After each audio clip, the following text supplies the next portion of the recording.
The nominative. Let me introduce you to one of the most important cases in the German language.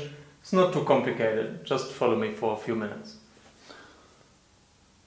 The endings of the nominative are er, as, e and e.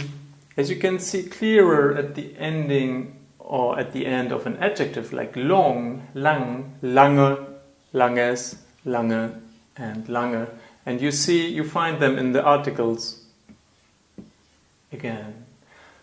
The personal pronouns, you talk about persons, and these persons are the main actors in the sentence, or the main persons. You have to use ich, du, er, sie. You should have learned that by now, I think. So, more important is when to use the nominative. If you have a subject, you always need the nominative. There is no exception to this rule.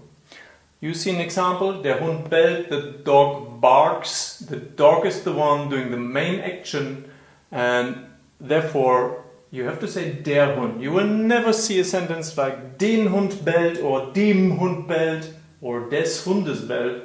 It's impossible. It has to be der Hund bellt, or if you have other articles, other nouns with other articles, then you apply them here. So the subject always is in the nominative. And usually there is only one nominative. And the rest, if there's more to it, it's usually accusative, and a very few ones take the dative, but this is covered in another video. But there's 3, for now, verbs that take the nominative on both sides. And that is sein, bleiben, werden, to be, to remain or to stay, and to become. Let's take a look at one example that should do. Der FC Bayern München bleibt der beste Fußballclub, der beste Club Deutschlands. So the FC Bayern Munich remains the best club of Germany.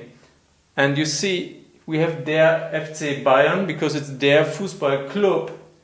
And then we have bleibt, which tells us we can use the nominative one more time. Der Club again. So this is how it works. These 3 are exceptions. In general, it's only the subject that takes the nominative. This is all there is to say about it.